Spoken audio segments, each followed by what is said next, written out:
being a master in your profession, in your career, whatever that is, whatever you choose to go into, is perhaps the greatest task ahead of you in life.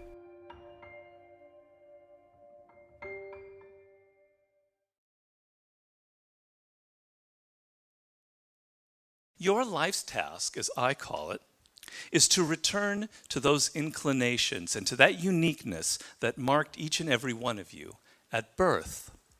At whatever age you find yourself, you must reflect back upon those earliest inclinations. You must look at those subjects in the present that continue to spark that childlike, intense curiosity in you. And you must look at those subjects and activities that you've been forced to do over the past few years that repel you, that have no emotional resonance. Based on these reflections, you determine a direction you must take: writing, or music, or a particular branch of science, or a form of business or public service.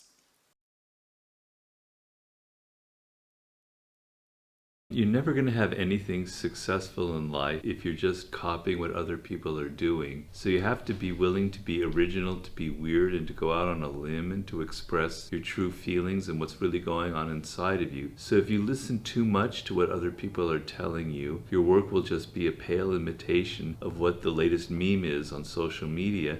It'll have no originality to it, and it'll die very quickly. On the other hand, if you just care about your own thoughts and ideas and you have no objective voice, nobody who can say this is good or bad, you're just going to write like a schizophrenic, like a madman. So you need a balance. You need people you trust in your life who can give you honest feedback and say this is good or this is crap. But you also have to have confidence in your own voice and say, I don't care what they're saying on social media. I know this is great. Other people have said as well. And I'm just going to be a rebel. I'm just going to stand by what I say and put it out there. You can fake your way when you're in your 20s and 30s because you're young, life's exciting, you can make money, can be sort of a motivating factor. But what happens is you're less and less engaged in your work. You're not connected deeply. You're kind of bored. You're not paying deep attention. You're sort of skating by. And by your late 30s, it starts to catch up with you. And people are coming up who are younger than you, who are handsomer, who are less expensive. They replace you. You're downsized. You're out of a job. And suddenly you don't have the skills to adapt because you didn't really follow something you were meant to follow.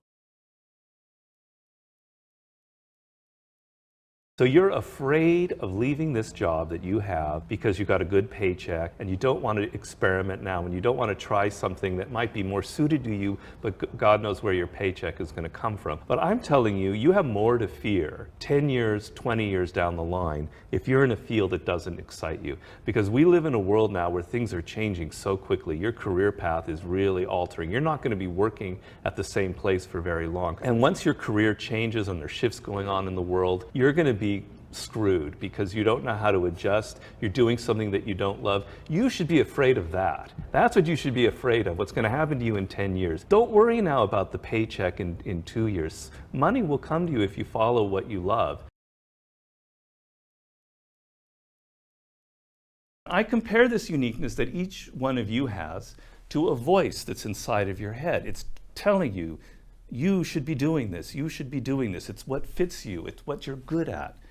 But what happens with all of us as you get older is that voice gets weaker and weaker. You listen to your parents who say you need to be a doctor or a lawyer, you need to worry about making money, You listen to peers who are saying, this is a cool job, this is the kind of profession you should be going into.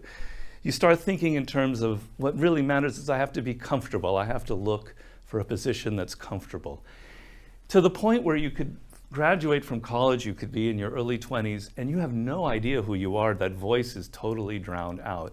And you end up going on a career path that seems right. You're going to make money. It's all, everything's figured out. And in your 20s, you can kind of fake your way through it because you're young, you're energetic, you're smart and everything. But what ends up happening as you get older is you're not so engaged with that subject. You're not learning it as deeply as other people. You're not really focusing as much as you can. And by the 40s, something very dangerous can happen. You could be made redundant. Someone else comes along who's younger and cheaper than you.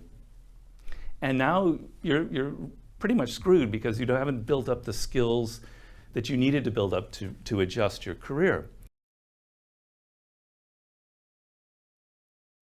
You want to look for the job that offers you the most possibilities of learning. So if you're going to go to a florist shop where there's only one other person there, it's like an entrepreneur who started it, and you're going to be like their right-hand man or woman, and you're going to learn, and the pay is half of what you could get working at the shop at some department store where they'd pay you triple. Take the job that pays 1/3, where you're going to learn the most, or you're going to learn about the business, you're going to learn from the ground up. There's going to be a level of excitement. A lot of people, when they're 23, they grab the job with the biggest paycheck. And that's a mistake, because if you go to a large firm, you're kind of lost. You don't have as much responsibility.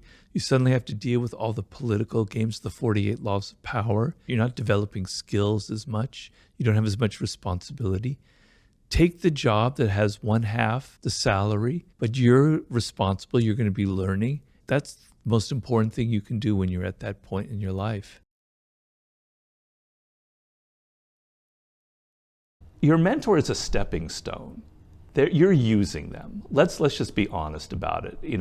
It's not about love or just respect or this sort of ideal relationship. You are using this person to get a shortcut to mastery. They're teaching you in condensed form. You're able to learn from them to avoid mistakes that you would be making otherwise on your own. And so you are using them to get as quick an education as possible in whatever you're doing. On the one hand, you want to respect your mentor, you want to learn as much as possible, but you don't want to be too slavish. You don't want to think they're God and I'm just there to learn everything that they do and I'm going to be an imitation of them. You're using them, and eventually you have to carve out declare your own independence and move out on your own. In conquering something, in learning a skill, you have to do it over and over and over and over again. And if you just are in the moment, you're just frustrated and you're bored, you're going to give up. But if your attention is, this is going to give me so much rewards, then you're looking 3 months down the road, and then it's not boring. It's a challenge, and you know that eventually you're going to be playing chess like a grandmaster. It's going to be fun, more fun than any video game that anybody could ever invent. So that's the key thing is do you have that pattern early in your life where you understand that boredom and tedium is actually something to overcome, and when you overcome it, amazing things will happen. The number one commodity that you want that's going to make you a master is creativity. If you're a creative thinker, I don't care if you're working at Subway or wherever, you're going to end up at a great place. The only people that ever get to that point who are the true masters who we know, and it doesn't mean you have to reach the Steve Jobs level, there are a lot of mini Steve Jobs out there, is by being yourself. If there are 50 other people like you out in the world, why you?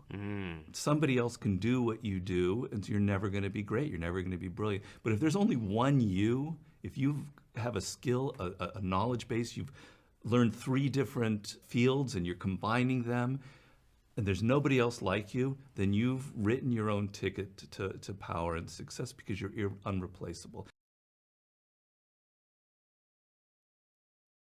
You've got to know what you don't like. I remember when I was about 24, I was a journalist living in New York, and I had written this article about traveling through Italy. I thought it was a great article. And the editor wanted to have lunch with me. I thought, oh, great, he's going to praise this article. He brought me in. She started telling me, Robert, you're never going to be a writer. You need to find some other career in your life. You need to go to law school. Just forget it. You don't have the tools. Your writing is all over the place. My reaction, of course, initially I was a little bit upset. Eventually I said, no, that's not true. What is true is that I'm not made for journalism. I know what I don't like. I don't like journalism. I don't like working in large corporations. I don't like the politics that is involved with 20 or 30 people.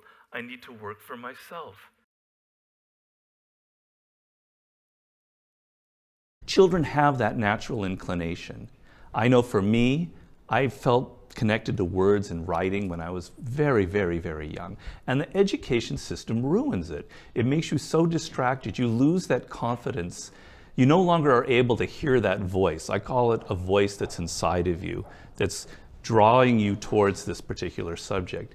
People, teachers, the system is saying, you need to study math, you need to study this, you need to study that, be good at this, this, and this, pass tests, get into the right school.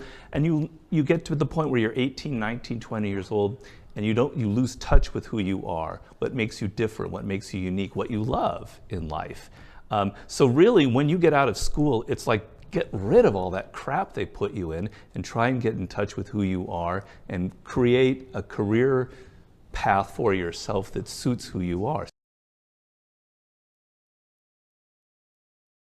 I want you to get over this notion that I find so annoying that so many people have, that success and power in life is dependent on something like genetics. Like some people are born with a larger brain, or they have wealthy parents who are able to send them to the right school, or it's all a matter of luck. What really makes people successful and powerful in life, and it's not just me saying this, I read hundreds of books on the subject, what makes people successful is their degree of motivation. Okay, I could repeat it 100 times, but it's true every time I say it. When you are motivated, when you feel yourself emotionally engaged in the subject, you learn faster. You learn what could take somebody 10 years to learn, you can learn in 2 years. When you feel emotionally engaged with something, you're able to push past all the obstacles.